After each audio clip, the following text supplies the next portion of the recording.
Hey guys, thank you so much for clicking on my video. I had a great time at Star Wars Night at Disneyland theme park, Disney After Dark, special ticketed event, Star Wars Night for May the 4th. So in this video, I'm going to share with you guys all the fun that I had that night. I have got 10 tips for you guys going to Star Wars Night and things I wish I had known before I gone.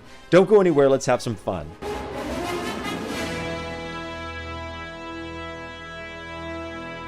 Hey guys, if you happen to just find my YouTube channel, please don't be shy. Click the subscribe button and the bell so you don't miss any of my videos. And please hit that like button because it tells YouTube I make good content. Alright guys, so my first tip is that even though the event doesn't start till 9 p.m., I highly recommend getting there early. I think you can get there as early as 6 p.m. where they issue you a wristband and a special badge and you're able to enter the park even if you don't have a ticket for that day.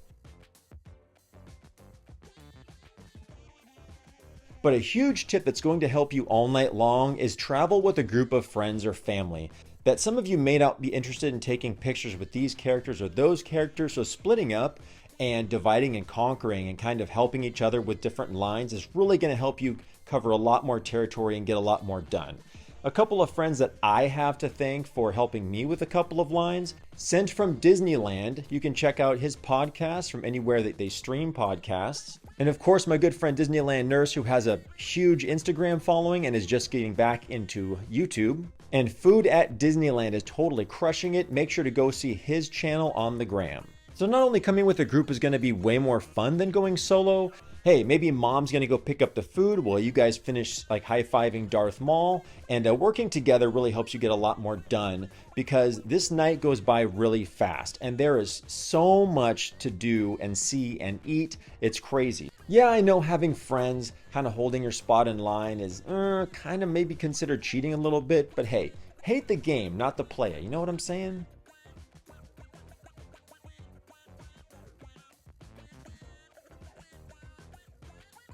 So another tip is, be flexible. Things can change and characters that you really wanted to meet in person might be way up on a ledge like Palpatine. Didn't get to get close to him this year, but last year we were able to get close to him on the stage. So be flexible. Don't get your hopes up too high about any particular character. And definitely pick your favorites ahead of time and try to tackle those quickly. For example, Queen Amidala has never been in any of the Disney parks before, so her line was crazy. I think it was the longest in the park, and I'm super glad that I had my friends to help hold my spot in line for that. Another tip is that even though they give you these paper pamphlet flyers, which can be kind of a burden to flip in and out and take in and out of your pocket, check your app. They actually update the whole app for the After Hours event, so you can see easily where all the characters, all the themed food, and all the events are going to be in the park.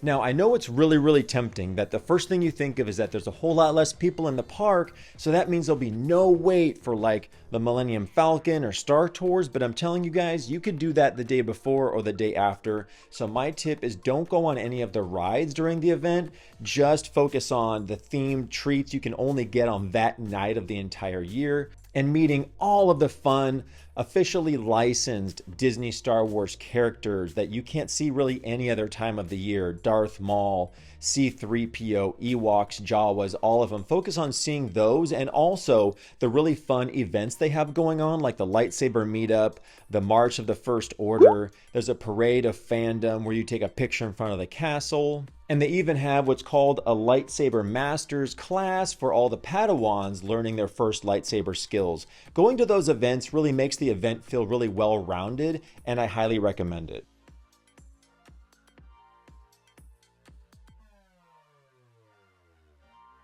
Another tip, guys, keep in mind, just kind of a reminder, you guys won't be able to do everything, so don't get let down at the end of the night. Just make sure you picked your favorites and went to go see them first. And I know you guys are going to have a great time. And be flexible too if one of your characters that you're really looking forward to seeing doesn't show up that night too. There might be some technical reason why. One thing Disney did that really helped out this time was that A few of the characters were more of like a walk-by experience where you could quickly take a selfie or a short video, wave, something really fun to say, but you keep walking by like a conveyor belt. And so there was virtually no line to see Luke Skywalker and Princess Leia and R2-D2 in one section of the park there in Tomorrowland. So having a few walk-bys really helped minimize the crazy lines that we had last year, which means I saw even more characters this time than I did last year. I could take you. I could take you. I could. The Force is stronger with the Jedi. I have important information from the future. Do you know you guys are related? You do know? Oh, good. Okay. She's becoming suspicious of you. He feels like he's seen him. It's good to meet myself.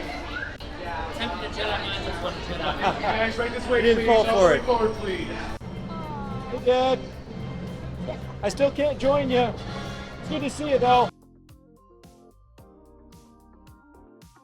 No hard feelings. I tried to bring you on the ship, man.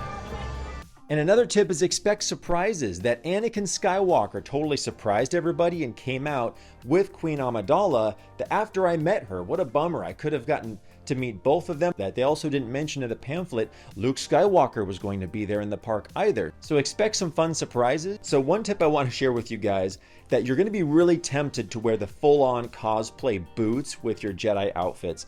Now, take a look at this map. There are characters and food and events all over the park. So it's like a normal day at Disneyland. You're going to be bouncing all over the place.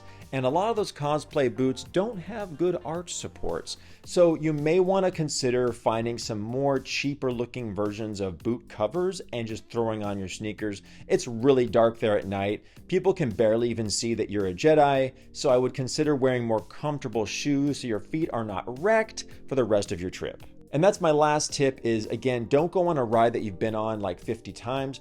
Go to the special themed events that you can only go to that one night. They really, even the fireworks show, even though it was kind of short and they didn't really have projections on the castle, it really gives your whole evening a really well-rounded feeling and a full, awesome Star Wars experience. And thank you guys so much for watching to the end of my video. I really appreciate you guys. Stay safe, take care, and as always, make sure to have an awesome Star Wars day. Meeting the fans, the fireworks, the parades, that's what this event's about. In that case, I would say yes, it's totally worth it. Making friends, seeing like all the positive energy, the Star Wars fans, the lightsabers, totally worth it. Not worth it if you're gonna try to go on Space Mountain a couple more times. You can do that anytime you want, you know?